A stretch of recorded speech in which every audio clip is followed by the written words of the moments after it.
Good morning, everyone. Hope you're all doing okay and had a really good weekend. And welcome back to doing some more maths for this week. So let's go straight into it then. Before we go into your learning intention and your star words, there is a starter. See if you can work this out. So it says Farmer Green wants to put up a fence for his ferret enclosure. What is the length of chicken wire he needs to go around the whole perimeter of the enclosure? So the key word there is perimeter. So think back to last week's learning. Think about how we work out the perimeter. Look at the shape and the measurements we have, and think about how we would work out the perimeter of it. Pause the video, have a go at it, and then come back and we'll go through the answer. So this is what I have. This is how I worked out, and you might have done it a bit differently. That's okay. So basically you just had to add all the numbers up. So the perimeter is the distance around a shape or an object. So in this case, all the numbers have been given to you, all the measurements, so you just had to add all the sides up to give you the perimeter. So there's quite a lot of numbers. So what I did is I added 3 up at a time. So the red ones I added up together, which is 21. I also crossed them out as I went, so I knew which ones I had already added up.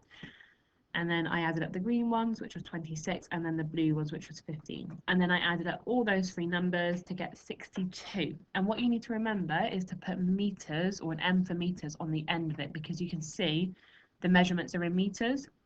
So therefore the perimeter would be in meters as well. It's really important to remember that, because when you go into year 6 and you take your SATs, and if you don't include the measurement that the question's in, then you might not get the mark. Okay, so it's really important to remember that.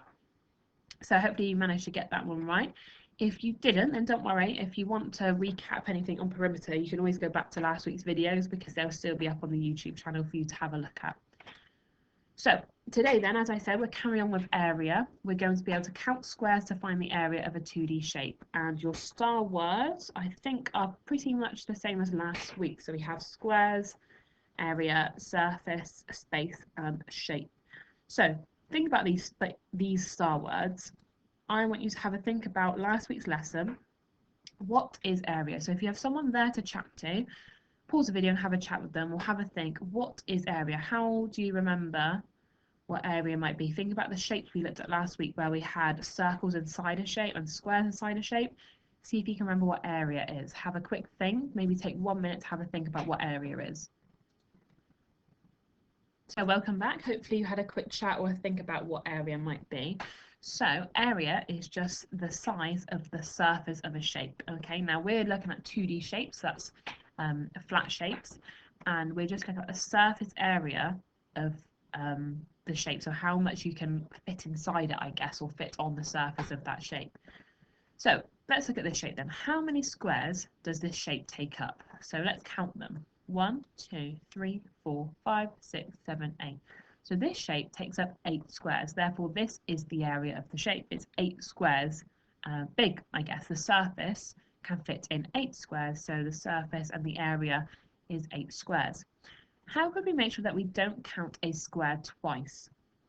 Have a quick think. How could we make sure when we're counting that we don't count a square twice? Now this shape's quite simple, but when we have harder shapes with more squares, how could we make sure that we don't count a square twice? Now one idea I'm thinking of is to just maybe put a dot in each one, so you know you counted it. So we've got 1, 2, 3, 4, 5, 6, 7, 8.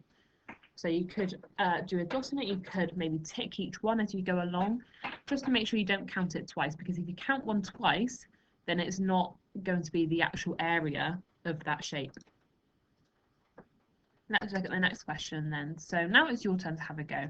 What I want you to do is, for the first question, it says count the squares in the shapes below to find the odd one out. Circle your answer. So you're going to have to count the squares on each shape, A, B, and C, and then work out which one's the odd one out. Okay, so that's that one. That's quite straightforward. And then this one, you're going to need to do the same. So you'll need to count how many squares are in each shape, and then you need to work out the statement, okay? Or tick the shape that will make the statement correct. So will A, B, or C go here? So we have a Charlie crocodile sign. Remember, Charlie crocodile always wants to eat the bigger number, so this must be the larger area, the shape with the largest area. So if you know that, then this shape in here has to have a smaller area than this one. So basically you need to count these squares. Whatever your answer is, one of these has a smaller area, okay? So you need to try and work that out. Pause the video, have a quick go at it, give yourself about 5 to 10 minutes and see how you get on, and then come back to me and we'll go through the answers and how I got them together.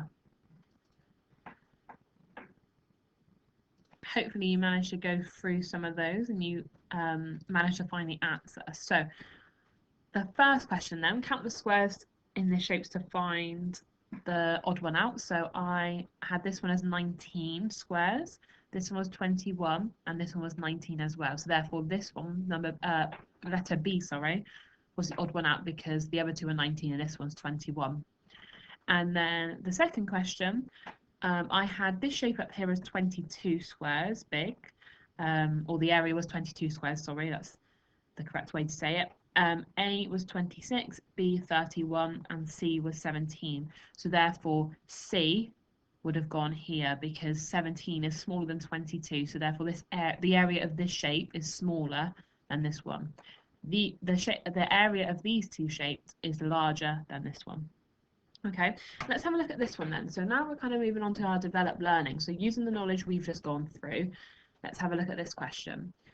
John is trying to work out if he has enough paving slabs to make this pattern on his patio. He knows that each paving slab is 1 meter squared and has 15 of them. Does he have enough slabs? Are there any left over?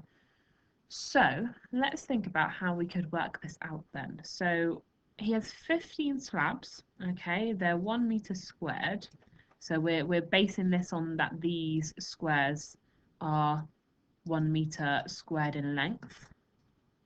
I'll write that down. So let's count how many slabs he has and how many he needs. If you want to work this out on your own, then go for it, but I am happy to go through it with you as well. So we have 1, 2, 3, 4, 5, 6, 7, 8, 9, 10, 11, 12. So he needs 12 paving slabs to make the pattern he wants to on his patio. He has 15. So actually, he has enough slabs and he will have 3 left over, okay? Because he has 15 and he needs 12, okay? So you just have to count them and then work out from how many he already has, all right? Now I have one for you to work out on your own. So it says, Laurie has started carpeting a room with carpet tiles. It will take 20 tiles altogether to carpet this room. Is he correct? Explain your answer.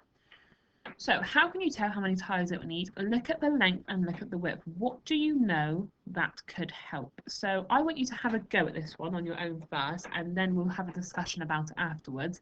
Have a think about it, see if you know how to work it out.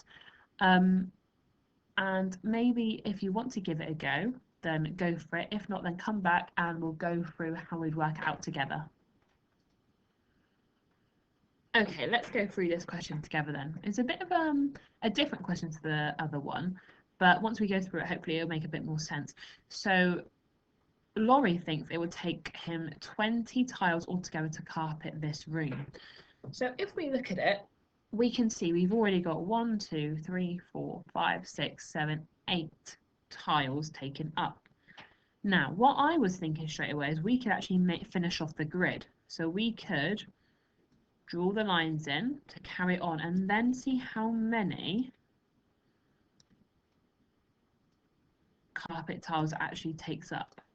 So all I've done is just carried on this pattern, okay, because you can kind of see, well, you can see they've started the pattern already, so I'm just carrying on. So now we're going to count how many slabs there are altogether. So we have 1, 2, 3, 4, 5, 6, 7, 8, 9, 10, 11, 12, 13, 14, 15, 16, 17, 18, 19, 20.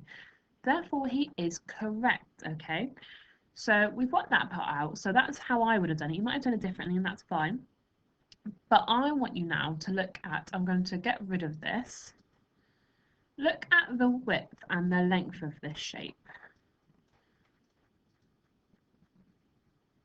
What do you know that could help us? Now, what springs to my mind is it looks a bit like an array, because in an array, if I drew we have 1, 2, 3, 4. So I'm going to draw 1, 2, 3, 4 dots, and then 1, 2, 3, 4, 5. 1, 2, 3, 4, 5. It's the same thing. And in an array, if I filled out this array, it would show me 4 times 5. Okay, because we have the 4 here and the 5 here, if we did 4 times 5, hopefully you can work that in your head, 5, 10, 15, 20, it would be 20. And that was the same answer as when we actually counted it out, wasn't it? So what you can do to work out the area, if it's a rectangle or a square and not a rectilinear shape, you can actually just times the numbers together. Because, as I just said, it's like an array. So when you draw an array like that, it's the same concept. Okay, so you can do 4 lots of 5. So it shows if you went along, it would be 1, 2, 3, 4, 5. So you could just do 5 lots of 4 tiles going down the way, or let me rub that out. You can also do 4 lots of 5. We have 1, 2, 3, 4 lots of 5 tiles going that way. Okay, and that's how it works when you do 4 times 5. Hopefully that makes sense. If you're not sure, then maybe just go back through the video and see if it helps, or send me a message and we can work through it together. Okay, so now it's your turn to have a go. I want you to go onto Mathletics and complete your task on area. Okay, so there's already a task set for your Mathletics. Have a go at it, and if you finish it, as always, there is a challenge, so come back to this video afterwards to have a look at your challenge. Okay, so here is your challenge if you've come back to have a look at it out of your Mathletics. The first question says, tick the shape that will make this statement correct. So we've already looked at a question like this. You should be able to work that one out. Bear in mind that there are half squares as well. And then this one, it says, Helena and Max have each drawn an 8-sided rectilinear shape on a grid. They are discussing the areas of their starting shapes after the paper was nibbled by their dog. So Helena says, my shape had the largest area because it was 6 squares wide and 3.5 squares tall. My shape had the largest area because it was 7 squares wide and 7.5 squares tall. Who is correct? Convince me. So that one you've got to think about who's correct and give a good reason as to why you know they're correct. Okay. So if you want to do a challenge, pause it now, have a go at it, and then we'll go through the answers at the end. Let's go through the answers to the challenge then. So the first one, tick the shape that will make this statement correct. So we have 23 as the area for this one up here.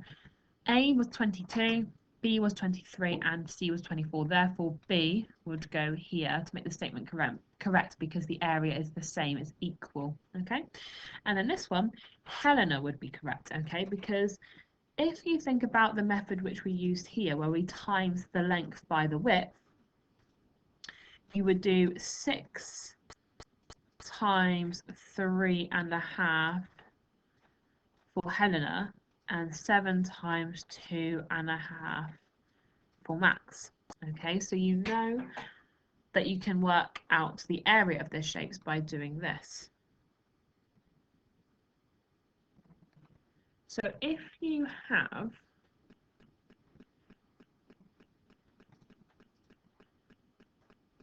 I'm really sorry, my friends, I just had to pause the video because I realised I was wrong. So it just shows that everyone makes mistakes and it's okay to get things wrong. I clearly misread the question when I worked it out previously, because actually we can't work out like this. Now, I don't know if you managed to work out why we couldn't as well, but it says it's a rectilinear shape, okay? And this method only tends to work when it's a rectangle or a square, okay? Whereas a rectilinear shape is different, so therefore we can't use this method. So I'm going to rub this out. Sorry for the confusion. But like I said, everyone makes mistakes and it's okay because I think I've worked out now. So what I did was I literally drew the rest of this shape. Okay, so if we know that Helena was 6 squares wide, so we've got the 1, 2, 3, 4, and then I did 5, and then I added an extra one on, 6, so it's 6 squares wide, and then it is 3.5 squares tall, so we have 1, 2, 3, and then this half one up here. So I just added that extra one on. So all I did was just finish off the drawing. Then I counted them. So because these are half ones, what you need to do is add 2 together to make 1. So these 2 would make 1. These 2 would make, if you add it to that one, it would make 2. And then these 2 would add together to make 3. And then you add these ones, 4, 5, 6, 7, 8, 9. Therefore, the perimeter of Helena's shape is 9 squares in total. And then this one, I finished off the drawing, so it's 7 squares wide, so therefore I just had to add on the extra one, and I just had to finish this off because it's 2.5 squares tall. So I added all the squares up, 1, 2, 3, 4, 5, 6, 7, 8, 9, and then these two half ones would go together to make an extra 1, which means it'd be 10. Therefore, Max's is larger, or this area of Max's shape is larger, okay? I hope that makes sense. Sorry for the confusion, but I think I've worked out. Just goes to show, doesn't it, my friends, that maths is very hard sometimes. However, if you think about it and you work out, then you should be able to get there, okay?